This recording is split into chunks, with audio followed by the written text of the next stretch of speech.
Hyderabad bypass वेझो मुबैना police मुक़ाबले में 4 हथियारबंद मारण की दावा कई आहे। एसएसपी अमजद शेख जो चवणु आहे त हटड़ी थाणे जी हद बाईपास वेझो मुक़ाबले में 4 हथियारबंद मारिजी विया आहिनि। हुन इहो बि चयो त जवाबदार कैश वैन खां 15 करोड़ रुपयनि खां वधीक फुर जे वाक़े में मुलविस आहिनि। इन सिलसिले में असां राब्तो कयो आहे एसएसपी हैदराबाद अमजद शेख साहब सां। अस्सलाम वालेकुम शेख साहब। जी वालेकुम अस्सलाम। शेख साहब, पुलिस मुक़ाबले में 4 हथियारबंद मारिजी विया आहिनि। इन सिलसिले में अवां छा चवणु चाहींदा?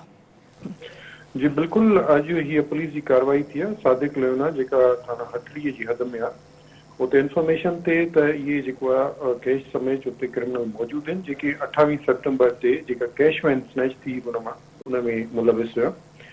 उते पुलिस जॾहिं रेड कयो त एक्सचेंज ऑफ फायरिंग में असांजो हिकिड़ो सिपाही ज़ख़्मी थियो, इमरान चन्ना और असद चन्ना, ऐं हिननि जा जेके 4 धारियल हुया डकैत जेके कैश स्नैचिंग में मुलविस हुआ उहे मारिजी विया। उनमें हिकिड़ो कासिम मस्तोई जेको आहे इन जो वॾो दहका हुयो, इहो 11 बैंक डकैती समेत मुख़्तलिफ़ केस स्नैचिंग जी वारदात में मुलविस हो ऐं 3 सूबनि पंजाब, सिंध ऐं बलूचिस्तान में वांटेड हुयो।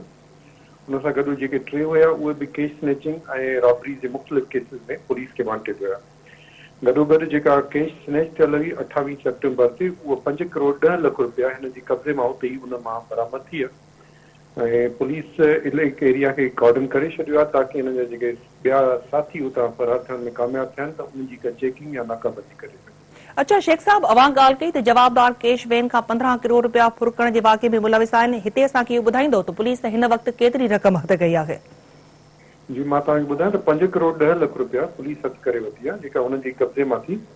ऐं उहे स्टैम्प शुदा जेके नोट हुया उन ॾींहं ते जेके इहे फुर थिया उहे हिन जी कब्ज़े मां बरामद थिया जेके उन ॾींहुं कैश वैन मां फुर थिया। उन सां गॾोगॾु हिननि जा जेके वेपन आहिनि, हिकिड़ी एसएमजी क्लाशनकोफ ऐं 3 पिस्टल बि बरामद थिया आहिनि। 2 मोटरसाइकिल्स बरामद थियूं जेके उन ॾींहुं ॾोह में ॾिठियूं वयूं। अच्छा शेख साहब, हिते इहो बि ॿुधाइजो त मारिजी वियल माण्हुनि जी सुञाण बाबति छा ख़बर पइजी सघी आहे? इन हवाले सां बि असांखे कुझु ॿुधाइजो ऐं गॾोगॾु इहो बि ॿुधाइजो त मथनि किथे केस दाख़िल थियल आहिनि?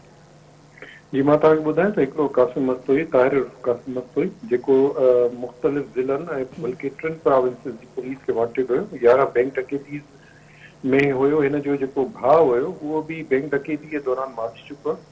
उन सां गॾु हिकिड़ो आकिब बलोच आहे, उन सां गॾु अनीस चन्ना ऐं ताहिर ज़हीर जेको आहे अबरो, इहे 3 जेके आहिनि उन सां गॾोगॾु ॿिया हुया। इहे बि मल्टीपल केसिस में मुंहिंजो रिकॉर्ड हिन वक़्तु जेको अवेलेबल थिया उन में बैंक डकैती रॉबरी थिया उन्हनि केसिस साम्हूं आया।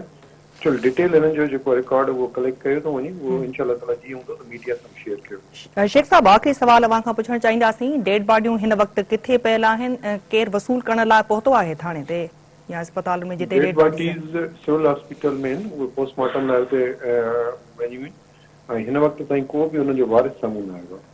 वॾी महिरबानी अमजद शेख साहब, सिंध टीवी न्यूज़ सां ॻाल्हाइण